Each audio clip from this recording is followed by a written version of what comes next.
بسم اللہ الرحمن الرحیم نحمده ونصلی علی رسولہ الکریم اما بعد۔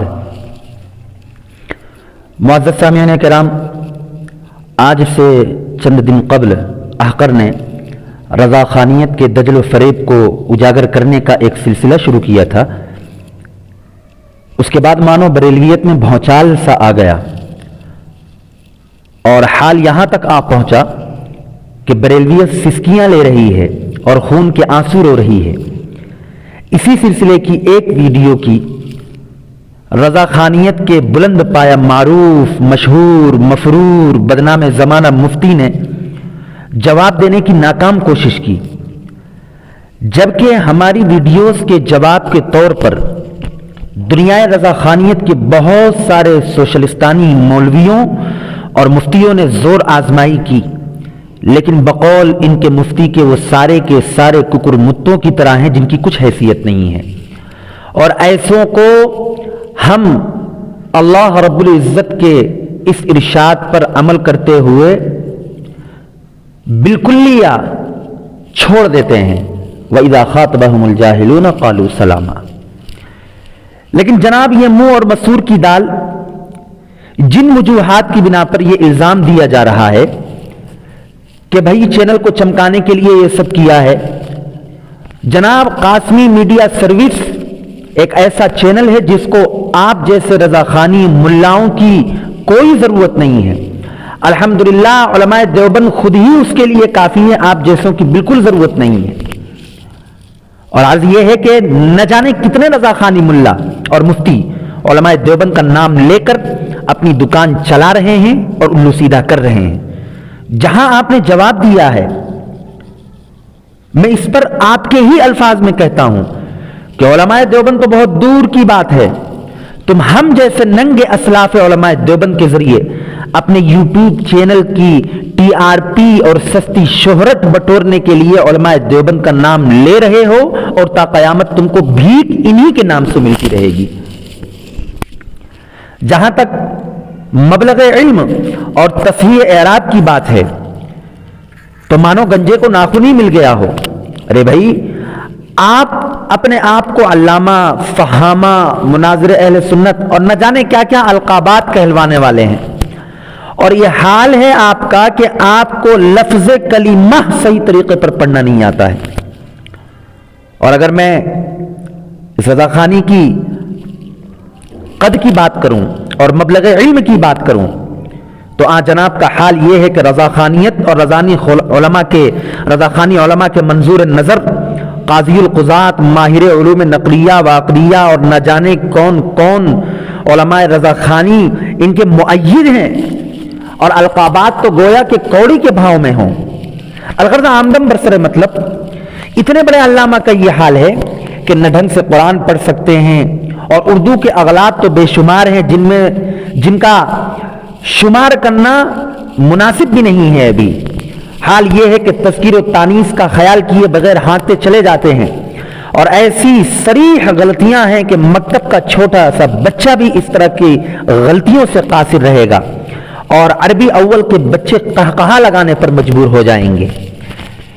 جب اتنے بڑے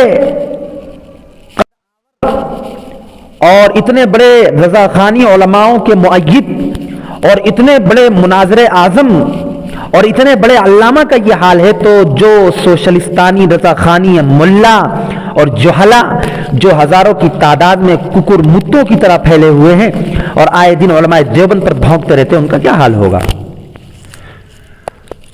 جناب نے مجھ پر درے گوئی کی اور یہ کہا کہ میں نے عبارت جو پڑھی ہے اس میں پڑھا ہے اللہم انی، جبکہ یہ صریح کذب بیانی، صریح دجل و فریب ہے۔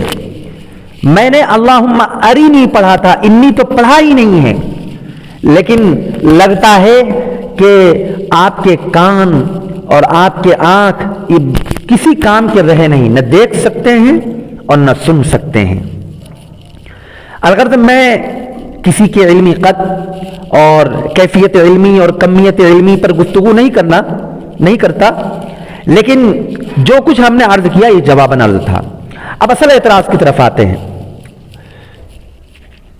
ایک کہاوت ہے کہ سب مکر چکر ہے، آدھا تیل آدھا پانی ہے. یہی حال رضا خانی علماء کا ہے کہ سارا کا سارا معاملہ گول مول ہے، سب آدھا تیل آدھا پانی ہے.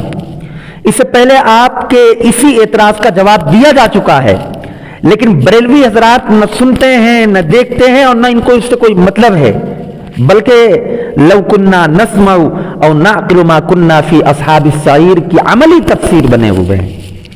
لیکن آپ کیا کرتے؟ اندھے کو اندھیرے میں دور کی جو سوجھی. دوسری بات کہ آپ یہ کہہ رہے ہیں کہ آپ کے اکابر کو آپ پڑھ لیے ہوتے.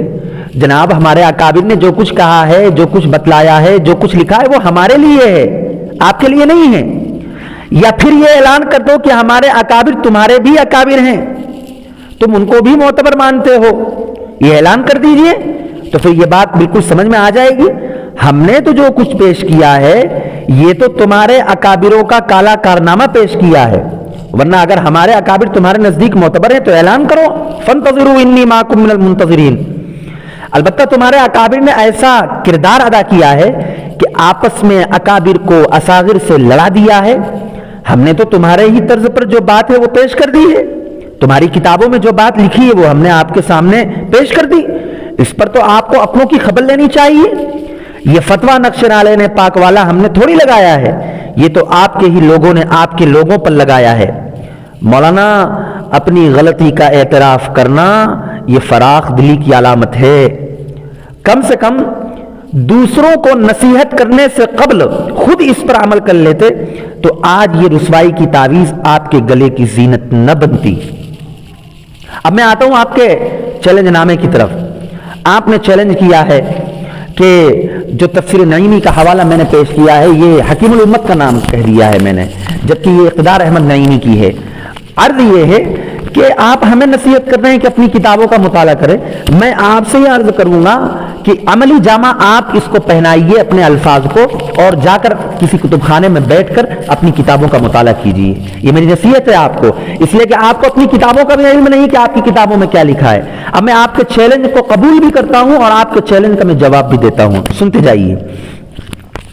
میرے سامنے تفسیر نعیمی ہے، اس کی جلد اول ہے اور اس میں شروع میں جو عرض ناشر ہے وہ میں آپ کے سامنے پڑھ کر سناتا ہوں. کہتے ہیں کہ بقول حضرت حکیم الامت. کس کا قول ہے یہ؟ حکیم الامت کا. ان کے پاکستان میں صوبہ پنجاب کے شہر گجرات میں جب ایک مرکزی مسجد کی امامت و خطابت اور تدریسی خدمت کا موقع ملا تو اصلاح فکر و اعتقاد کی غرض سے روزانہ تفسیر قرآن، درس قرآن کے عنوان سے باضابطہ اور مسلسل بیان کرنے کی سعادت بھی میسر ہوئی. اور 19 سال بعد جب پہلی بار درس قرآن کا سلسلہ ختم ہو کر دوبارہ شروع ہوا تو معلوم ہوا کہ چند احباب نے تفصیل سے ہمارے تفسیری بیانات کو اسی ترتیب کے ساتھ لکھ لیا ہے. پھر انہوں نے اصرار کیا کہ اسے نظر ثانی اور ضروری حذف و اضافے کے بعد کتابی شکل میں شائع کر دیا جائے. اب آپ خود دیکھیے یہ جو پوری تفسیر ہے یہ تو پوری کی پوری تفسیر آپ ہی کے حکیم الامت کے بیانات کا مجموعہ ہے.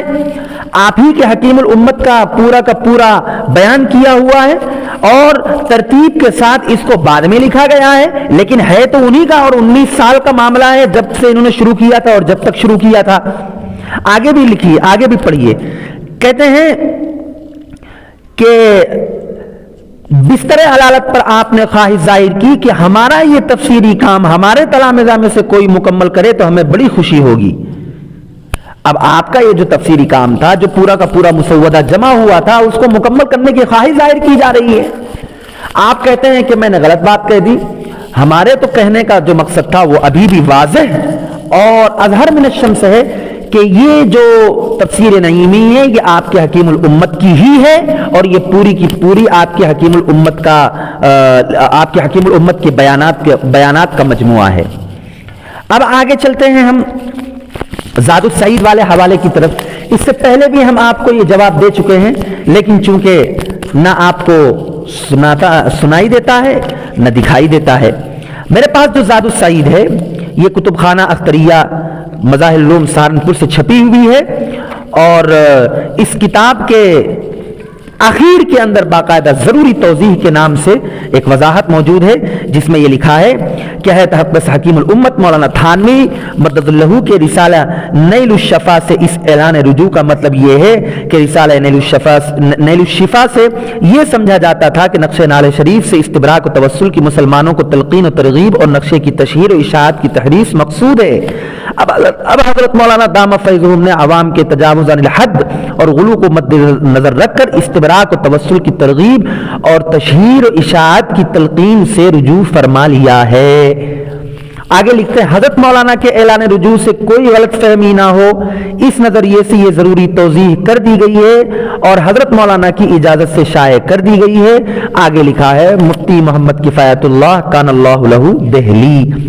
تو باقاعدہ یہ بات واضح ہو گئی کہ آپ نے جو زاد السعید کا حوالہ دیا تھا اور اس کو دلیل کے طور پر آپ نے پیش کیا تھا، اس سے حضرت تھانوی رحمۃ اللہ علیہ رجوع فرما چکے ہیں، لیکن جس چیز سے رجوع فرما لیا گیا ہو اس کو دلیل کے طور پر پیش کرنا یہ آپ ہی جیسے مفتی اور آپ ہی جیسے مبلغ علم اور آپ ہی جیسے قد آور اور آپ ہی جیسے علامہ اور فہامہ کو ہی زیب دیتا ہے۔ ہم تو اس سے پرے ہیں اور ہم اس سے بری ہیں۔ لا حول ولا قوت الا باللہ العلی العظیم۔ اس طرح کی حرکتیں کہ رجوع کر لیا ہے اس کے باوجود اس کو دلیل کے طور پر پیش کرنا، خیر یہ ہم نے جواباً کچھ باتیں عرض کر دی ہیں۔ اللہ سے دعا فرماتے ہیں کہ اللہ ہمیں صحیح نہج پر چلنے کی توفیق نصیب فرمائے۔ والسلام علیکم ورحمۃ اللہ وبرکاتہ۔